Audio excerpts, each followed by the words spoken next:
All right. Hello and welcome to ISEP's conversation with two wonderful individuals, Aaliyah Williams and Desmond Warren, who will be speaking with us in honor of Black History Month. Thanks to you so much for joining me and for being willing to talk to us about your experience as people of color.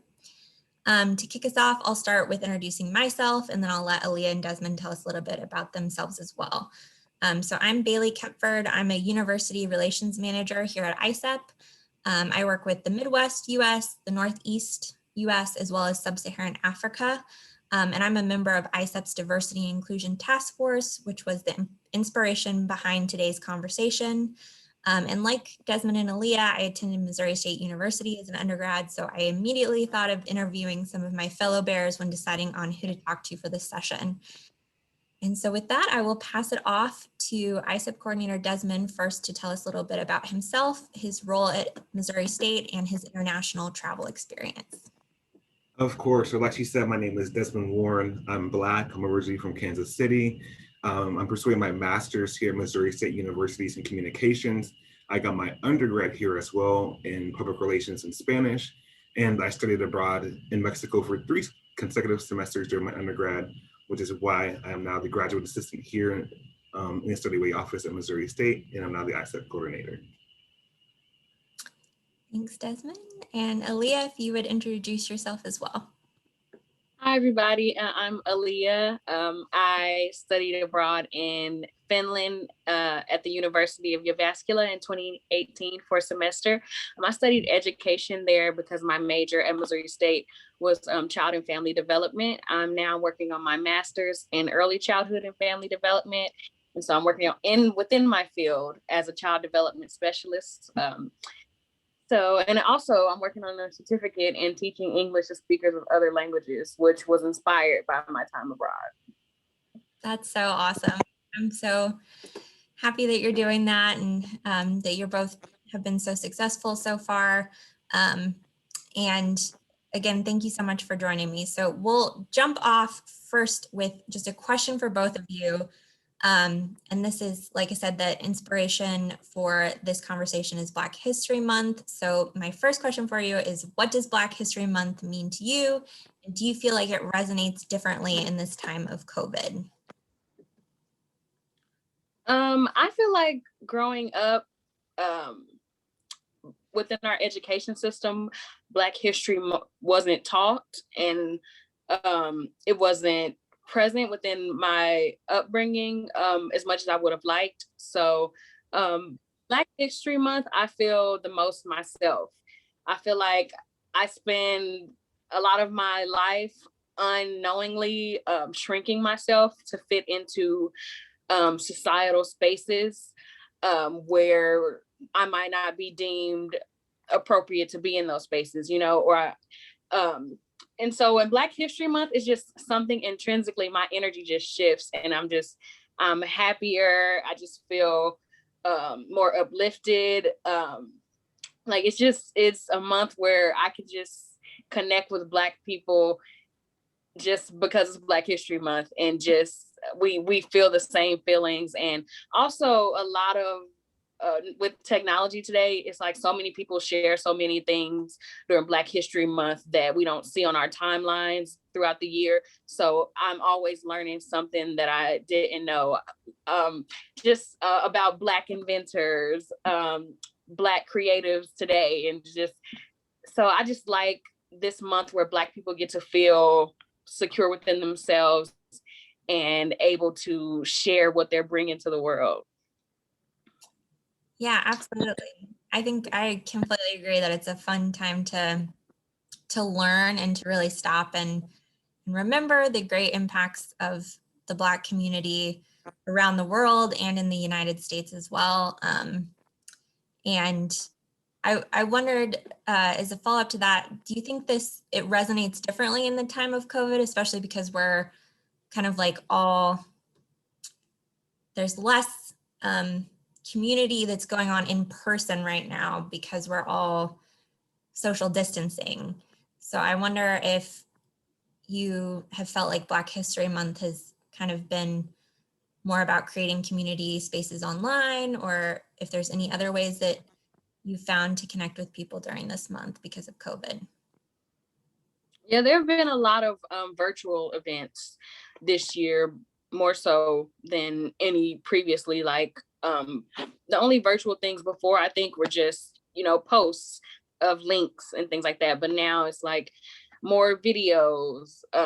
People are looking more into their streaming services and getting together through Zoom with their friends to watch those together collectively versus, being together. So that's a really big difference. And Desmond, same question to you. What does Black History Month mean to you? All right, can you hear me? Yes, we can hear you. Okay. So for me, it's more so for everybody else that's outside the Black community. When I got to college, I realized that there is a very big disconnect on the history, the love, the experience that Black people have had here in the country, here in the United States, between everybody else. So just lots of historical events that were missed, lots of other big moments in the Black and African American community that don't get taught in schools. And so for me, having an actual month where we can come together and really focus on what we've contributed to the world, to the United States, is something that I really like to have.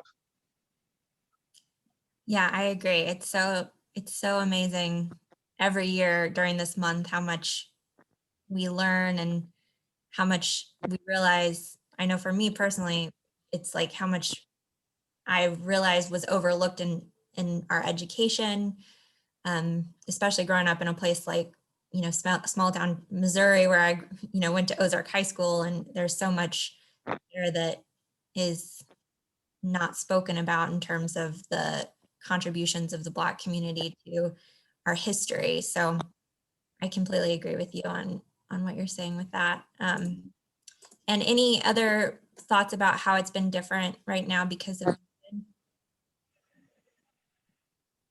Not that I can think of, besides, well, I will say, at least from my perspective here at Missouri State, the Multicultural Research Center has been putting on a lot of events for Black History Month, and we've seen our viewership go up, our participation. And I think that's because since we are now doing Zoom for most of our events, that more people find the time. They don't have to get out of their cars or come to a specific location. They can literally Zoom from their phones, from their laptops, be where they are in the world. And so we've seen a lot of participation jump with that, and we've received a lot of positive feedback. That's awesome.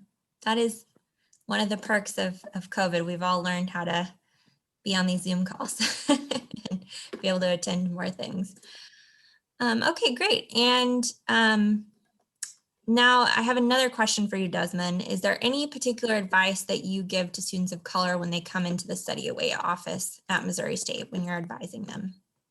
Definitely. So for me, going abroad was my first time ever leaving the country.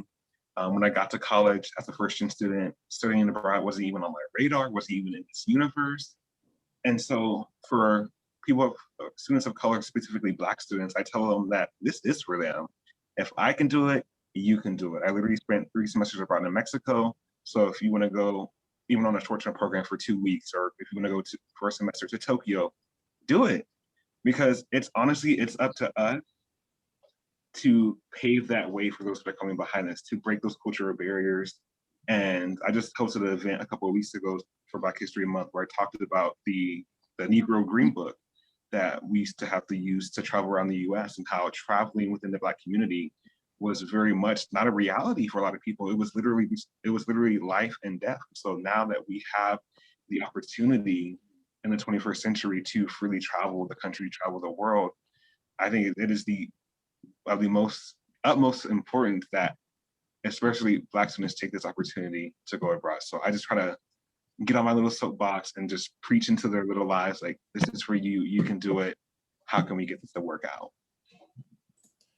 Yeah, and Aaliyah, I know you just participated in our ISEP alumni panel, and I remember one thing that you said that is similar to what Desmond said was that you didn't see a lot of women of color going abroad, and that you wanted to study abroad so that you could come back and like encourage students to do it. If you can do it, they can do it. So the same question sort of for you, what advice would you give other women of color or other people of color who are studying abroad, thinking about studying abroad, or just interested in international travel in general? One thing I didn't really get to expand upon, because I didn't see Black people or women from my community, like my peers, around the same age range, but there are Black people abroad. There are Black Americans abroad. It's just not in the forefront of society and things that you see. But I actually have a cousin who lives in Sweden, and she got me into a Facebook group specifically for Black women abroad, and they share news articles about things that are happening in other countries, because when you're in Europe, you travel between European countries a lot because it's easy to do. So it's just, they make you aware of what's happening in other countries, aware of hair care products in Europe, places to get your hair done and things like that. So I was able to find an online community within that. And there might be, most likely will be, plenty of other Black women and Black people groups for people abroad and in other countries and things like that. And I would also say personally, for anybody going abroad, but Black women, Black people, to be diligent about researching their programs and the experiences in the place they're going to. And even if you don't find Black people to talk to about that experience, find other people who went to your university and lived in your area to talk to, because even if their experience isn't the same as yours, they're going to provide you some insight, being that you've never been there before. That will be helpful to you to kind of reframe it into how you anticipate your experience to be. And so that's what I would say. And I'll also say to have a good phone plan so that you can always figure it out if you get lost. 100% agree with that, for sure. Yeah, I had a Finland phone that I paid like 40 euros a month for unlimited everything. And then I just had a hotspot, and I would use that hotspot for my iPhone. And everywhere I went, it worked perfectly. I can't imagine how people got around without like a GPS. Like, you had to use maps and you couldn't have Google Translate. We've come so far technologically, and I'm so grateful because I'm already bad enough with directions, even with a GPS. So agree with that for sure.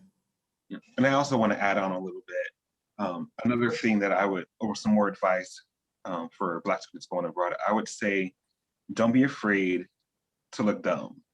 Don't be afraid to ask like any and every question that comes to your mind, whether you're just traveling abroad internationally with your travel agency or by yourself, or whether you're coming into our office and speaking with a study away advisor like myself.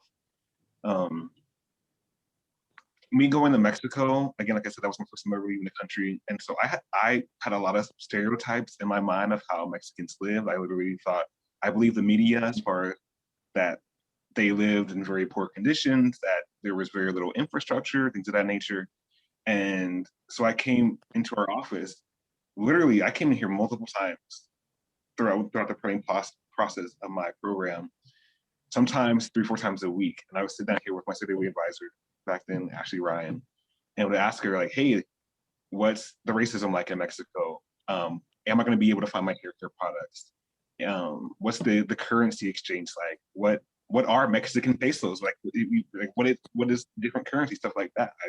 I literally just didn't know. And so coming back full circle, I would just say, again, just don't be afraid to ask dumb questions, because we all start from somewhere. Absolutely. And it's so important to prepare and think about all the questions that you can run into, and there are people there to help you. If they don't know the answer, they'll help you find out the answer for sure. Correct. So thank you both for those answers. And Desmond, the next question's for you. Did you face any barriers as a person of color during travel or while you were studying abroad? So the barrier that I faced, and I've seen this in a few other examples with my friends that have come into the office behind me that also want to go abroad, I would say my biggest barrier, like outside of the finances as a first-year student, was actually my family and friends. And I feel like this isn't talked about enough in the Black community. And from my specific perspective, it was, since traveling abroad, traveling in general is still very much a new concept for the Black community, a lot of people discouraged me from going abroad. They said things like I was going to lose my life abroad, I was going to have a terrible time. Why would I do that? That's for white people. Things like just various comments like that. And thankfully, I had, again, city office here in Missouri State that really pushed it, saying like, yes, it's for you. Other Black students go abroad. You can do this. If they can do it, you can do it. So I would say be aware that those comments might also come from your family and friends that you have contact with, that they might not see the advantage of going abroad. They might see it as just vacation or a waste of time or something, again, like that's what white people do. And so just keep that in mind. But bringing it back to the financial aspect, again, I'm a first-year student putting myself through college, and thankfully I had a lot of scholarships available to me to pay for my study away experience. And with that being said, there are a ton of scholarships out there that you guys can apply for through your university, speaking generally, or also like third-party scholarships like the Gilman Scholarship that you guys should look into. But definitely family and friends and finances were the biggest barriers. And Aaliyah, did you find similar barriers to your study abroad, or did you have any ones that were different from Desmond? No, I didn't have that type of barrier where people were discouraging me from doing it. Like, obviously, I went abroad by myself.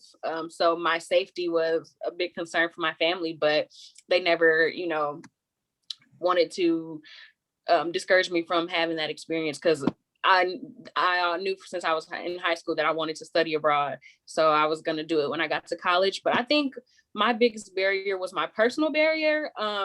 Being from more populated cities. I was born in Chicago, raised between there and Kansas City. I'm used to more diverse populations. So coming to Missouri State, a publicly white institution where I'm one of 3 to 5 Black people or people of color in the classroom.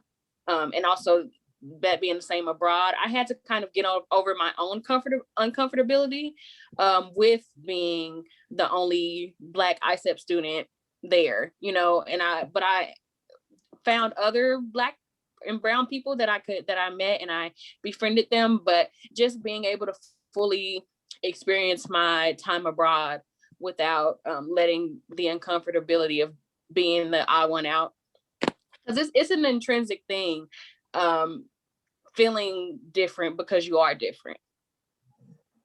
Even if no one is making you feel different per se, you still have that in the back of your mind, and it can kind of make you not want to go on all the trips that everybody's going on, or feel like you can't, you're different, so you can't move the way other people move.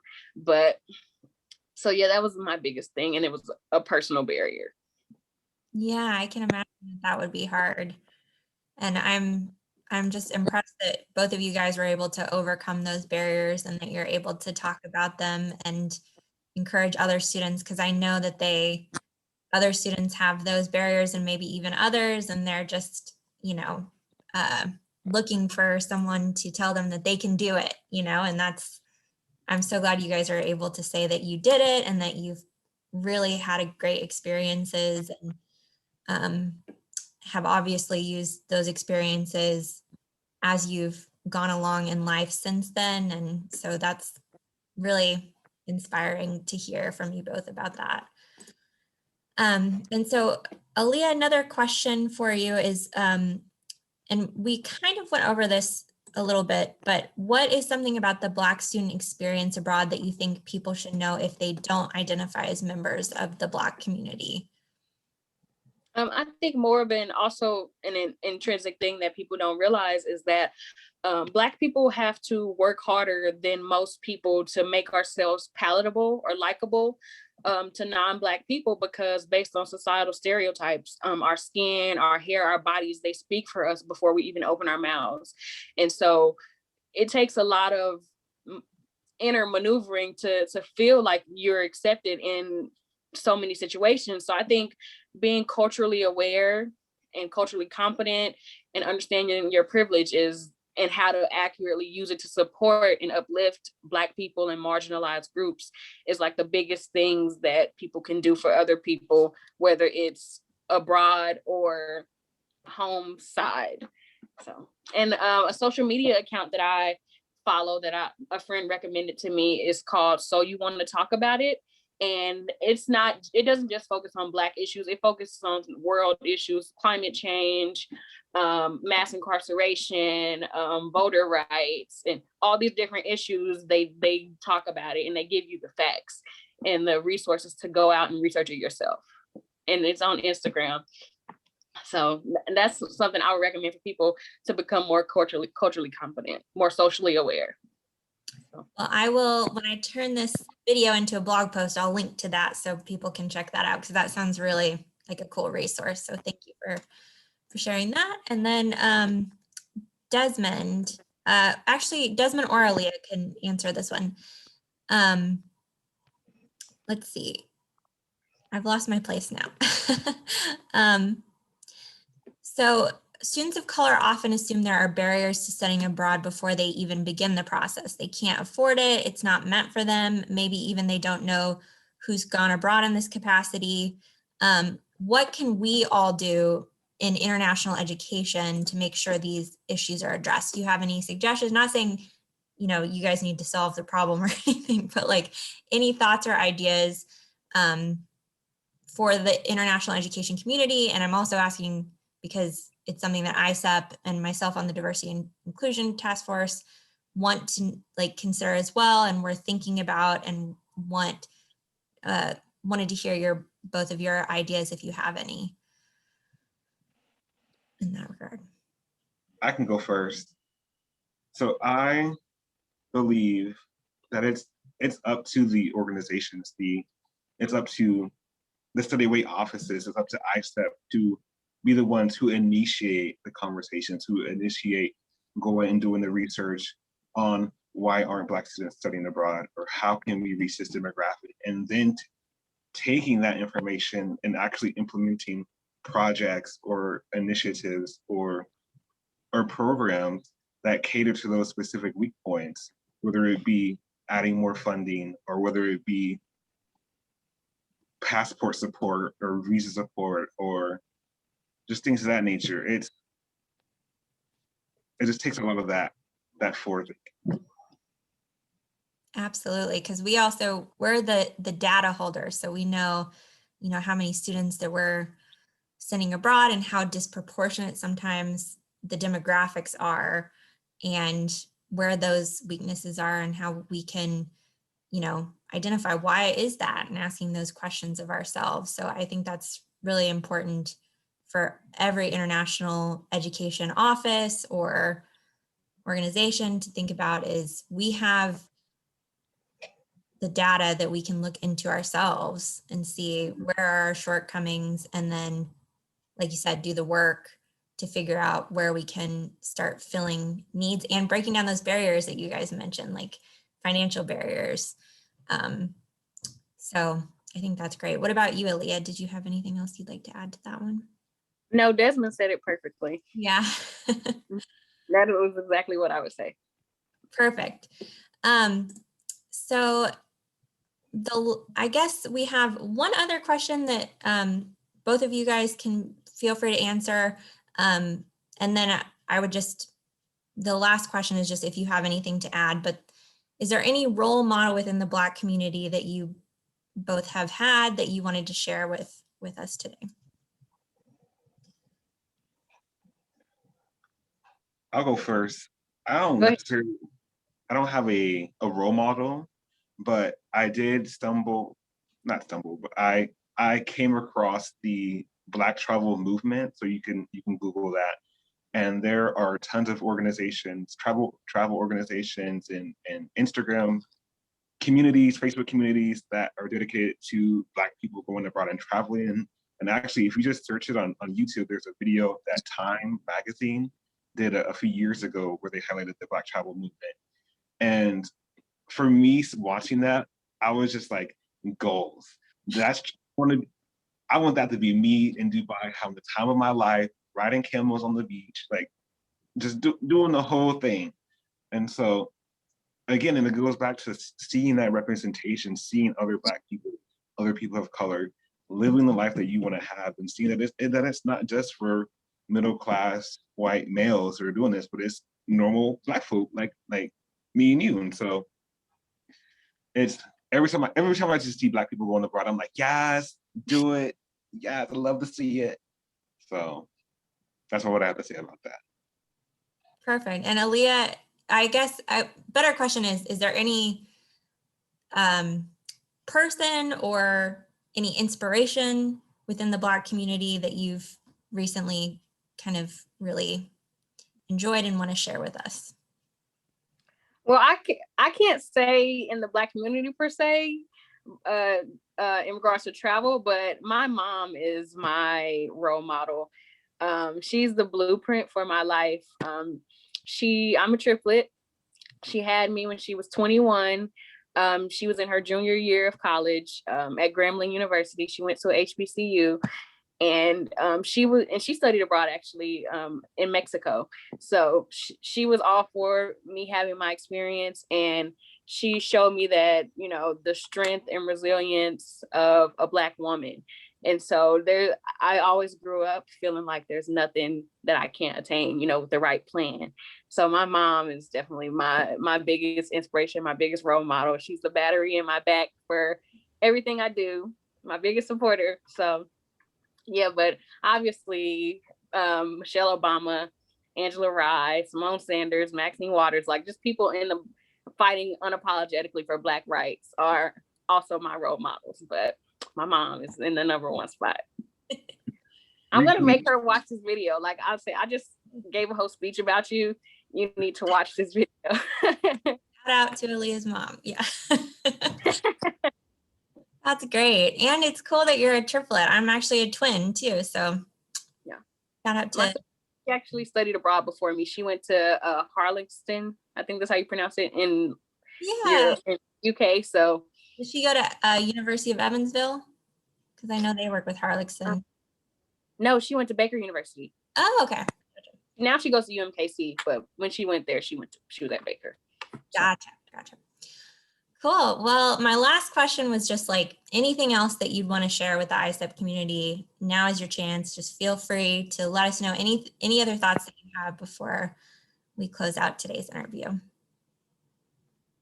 I know in the last video, we didn't get to answer every question every person had. And I'm always open to answering questions. I could talk about my study abroad experience and be in the Gilman Scholarship, which is eligible to Pell Grant recipients. I can talk about those things all day. So feel free to ask me any questions. My Instagram is existing today. So yeah, that's all I wanted to say. Awesome. Any closing remarks from you, Desmond? Yeah, I would just, again, reiterate, like I might sound like a broken record saying this, but again, ask any and every question. That's whenever my friends talk to me, since I've been working in the city office for 3 years now, when my friends come and talk to me, they're always asking me questions. What about this, that? And I appreciate that. But I'm like, actually, well, they text me these questions. So I'm like, come into our office. That way I can give you all the information. We literally have an entire staff here of global ambassadors, our study abroad director, and again, at all your guys' universities across the country and whatnot. Go into the office and literally just walk in and be like, I have no idea about what is study abroad, studying away, help me. And they will help you. They will sit down with you and literally hold your hand through the entire process, from picking a location to filling out like financial aid scholarships to passport stuff, or at least pointing you in the right directions towards how to do all those things. So just the key is just to start, and don't wait till the last minute to do it either. Because if you're waiting until your senior year and saying like, oh, I want to go abroad now, then it probably will be too late for you at that point. But, and if you're a first-time student, there's tons of scholarships. Please don't let money be a big factor. There's tons of money out here in the world. The worst they can say is no. So literally GoFundMe, ask your professors, ask your mom, dad, neighbor down the street, ask somebody's dog. Tons of money out there in the world.